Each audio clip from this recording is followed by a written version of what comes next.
So, have you ever thought, I'd really like to be able to talk to you about X, Y, and Z, but I kind of want to know ahead of time that I can do that in a fairly safe place? Or have you ever had a partner voice complaints like, you're not being honest with me, you're not showing up with me, you're shutting me out? And your immediate thought is, well, maybe I would talk more and be more honest if you could flip being calm down and not be so angry or reactive? Have you thought, I want to be able to approach you and not have to worry that you will hate me, break up with me, berate me, etc.?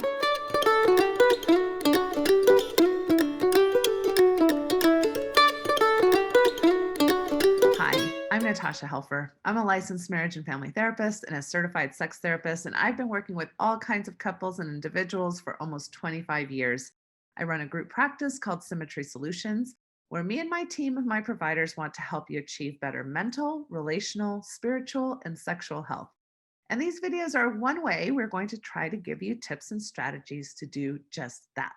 So, when the problem is unsafe communication spaces, let's start by understanding why safety matters. One, we are wired towards keeping ourselves safe. Pretty much every nerve ending in your body steers you towards avoidance of pain. The entire fight, flight, freeze response that we as psychologists keep on talking about, it's about a survival mechanism that we all instinctually have. And it gets going into hyperdrive in nanoseconds. It's primarily focused on survival and therefore safety. So we want to be relatively safe in our relationships. We want to be heard, we want to be understood, we want to be seen. Number two, we feel most safe when others are similar to us. So, in all of the data collection that our brain takes in every day, we are looking for things that will either confirm us, validate us, agree with us, right? And that has to do with our ideas, our beliefs, and our lived experiences. Three, differences are inherently scary and they can leave us feeling worried, anxious, unaccepted, shamed, you name it. A host of what can be considered negative feelings. Although let's try to remember that not every feeling that is unpleasant is necessarily negative. So the dilemma is that in a marital or close relationship, you're going to have a lot of sameness. You're going to be both wired towards wanting safety, and at the same time, you're going to start rubbing up against differences, things that you're worried about putting out there, and you're worried about how the other person is going to react. So, the antidote to unsafe communication is cyclical safety.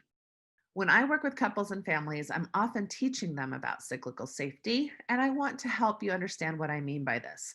One, ultimately, I want you to get to a place where you are safe enough. We hear a lot in pop culture about being a safe place for you to be able to come to. And yet, none of us are golden retrievers, right? That are going to respond with everything with a smile and sparkly eyes to any information coming our way.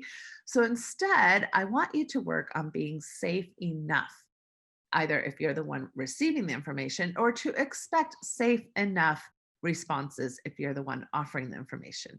Meaning that there's two extremes we want to stay away from: anger explosion, which is a form of emotional dysregulation, or complete withdrawal, which is another example of emotional dysregulation. So, two, appropriate, safe enough responses can include things like a furrowed brow, or some tears streaming down your cheeks, or asking for a timeout, or stating that the information is difficult to process. You can also share a positive feeling like love. You can sigh. There's lots of ways that you can express your discomfort at information that's coming at you. Three, the safety is cyclical because you have one person coming forward with a topic, you have the other person responding to that topic and bringing, conversation and reaction themselves. And so now you have that first person also having a response or conversation about the second person's response. And this kind of continues on and on.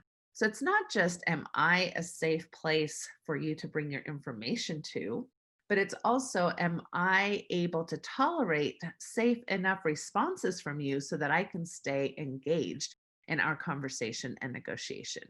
If the first person retreats at any sign of discomfort in the second person, that is also not safe.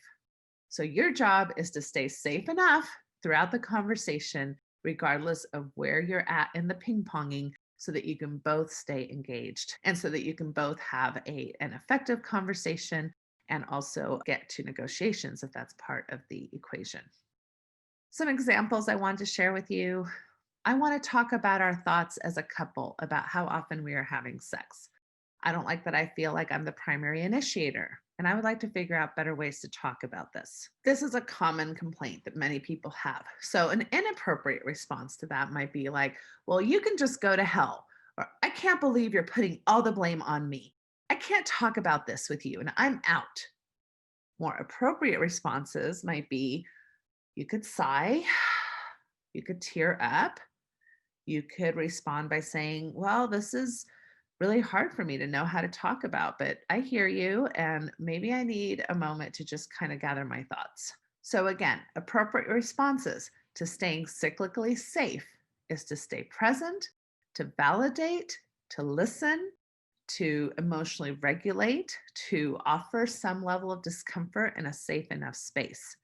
Inappropriate responses would be to dismiss, to show inappropriate anger, to excuse yourself from the conversation in an erratic or emotionally dysregulated way instead of taking a thoughtful time out that you'll return to the conversation at some time in the future.